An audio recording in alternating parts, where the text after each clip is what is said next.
And many of you who are listening to me today can probably remember back when you left home and started off with nothing, maybe simply nothing at all. For some who went off to college, you remember the day when you went on that college campus with just a few books in your hands. And yet you studied and studied and studied, and now here you are with a degree in your hand, and you can look back and you can say, God has been with me. For all that I've been through, I can really say that God has been with me. For some who may be in business, you probably remember when you were just starting out with basically nothing. And over the years, God has been working with you and has been sustaining you little by little by little by little. And here you are. Now you have been able to raise your family, and here you are has acquired this great amount of wealth. And so you're looking back and you're probably saying, like what Jacob is saying, that God has been with me. God has been with me. And what Jacob did, as he looked back over his life, he looked back and he said, you know, God has been so good to me to sustain me. And he was here telling the story in Genesis chapter 31 and verse 5. It tells us, he says, see, he said, as he talked to his wives, he said, I can see that your father's attitude has not been what it has been in my early years. I can see that your father's attitude is not what it was before. But the God of my fathers has been with me. But the God of my fathers has been with me. Now what is he saying? Now because he has amassed, or because he has gained a great amount of wealth, his father-in-law's attitude has changed towards him. And so but nonetheless, he is able to look back and he realized that God was there and God had been there to sustain him. Now, you may be at a place in your life, and as you look back and maybe what you have accomplished or what you are accomplishing in life, you can see that maybe the attitude of individuals have changed towards you. And you may find yourself almost feeling like how Jacob must have felt here, where he feels that because of what he has accomplished, the attitude of those around him has changed, but nonetheless what he's noticed is that God has been with him. And so what Jacob did, he decided that he would go and he would build an altar.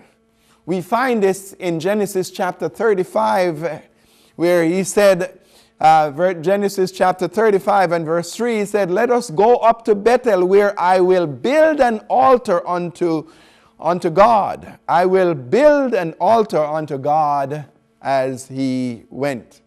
And so he built an altar. The idea of doing this is simply that he could give God thanks, because God has been with him. God has been there to sustain him, and God has been there to carry him through. So here he is, and he is thanking God. Now, you and I find ourselves in circumstances when we realize the hardship and the trials, the struggle that we've been through. We realize that the only one who has been able to sustain us and be able to carry us through has been God. And so he reflects back on the hardship. And as he reflects back on that, he was able to give God thanks. I'm reminded of what Peter says in 1 Peter chapter 5 and verse 7, where he said, cast all your cares upon him, talking about the Lord. Cast all your cares upon him, because he cares. God cares about you. And Peter looked back over his life. The man who wrote this passage of talking about casting all your cares, he remembered a time when he was put in prison. And the next day, he realized also that he came just that close to being murdered by King Herod, because the next day of the event, Herod was about to murder him. And the night before, he was there sound asleep because he was trusting in God. He had said his prayer. Remember, tomorrow he faced an execution. He would be killed.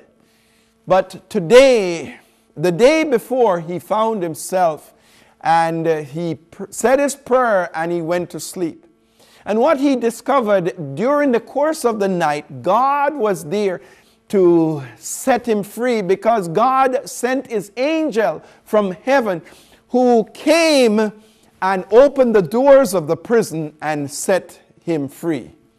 And with that, Peter is looking back over his life, and as he looks back, he says, he's telling us and giving us advice to show us how God has been there to sustain him. And he says, cast all your cares upon the Lord, because he cares for you.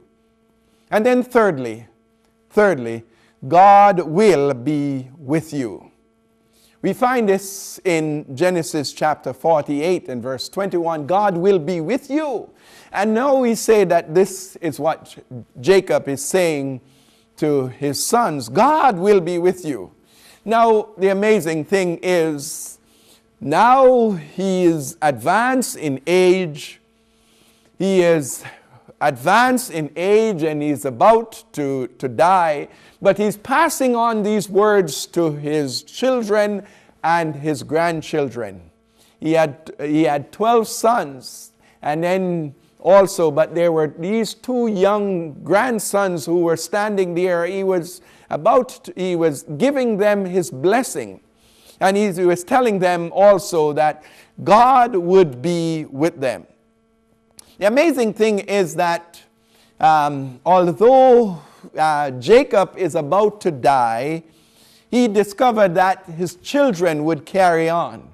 What we discover in the Bible is that when Abraham, who was Jacob's grandfather, when Abraham died, there was Isaac, who was Jacob's father. And now Jacob is about to, and when Isaac died, there was Jacob. And now Jacob is about to die, and there is his sons that he is here talking with. And so he's talking with Joseph, who was his son. And so when Jacob dies, who will pick up the mantle? Joseph will pick up the mantle. And also Joseph's sons, and their names are Ephraim and Manasseh. These individuals. And as you look at your parents and grandparents, can you say that God has been with them? And the same God who has been with my parents and my grandparents, this God will be able to sustain me, and he will be able to carry me through. So, my friends, the promise to you today is that God is with us. God is with us. God is with us in whatever we do, and we need to trust him.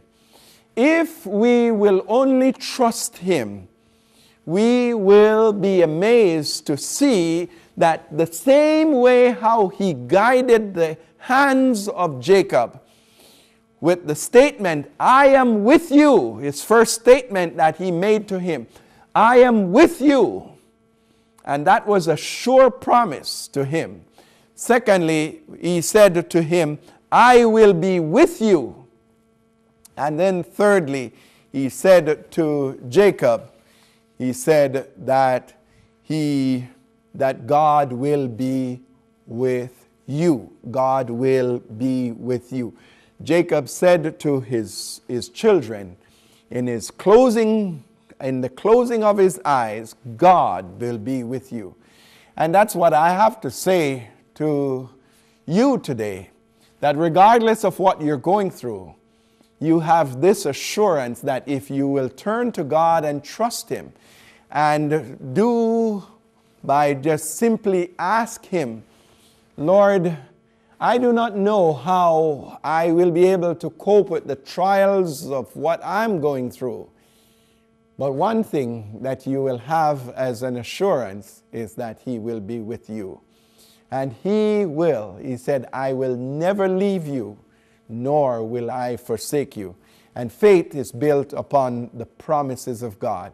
And the promise of God is the fact that God will be with you, and God will sustain you, and God will carry you through your trials. So all you have to do is to trust Him today. So just in closing, I just want to say thank you very much for tuning into this telecast. Lord's willing, I will be back next week with another message of hope and inspiration. And in the meanwhile, may God's richest blessings be yours. And thank you.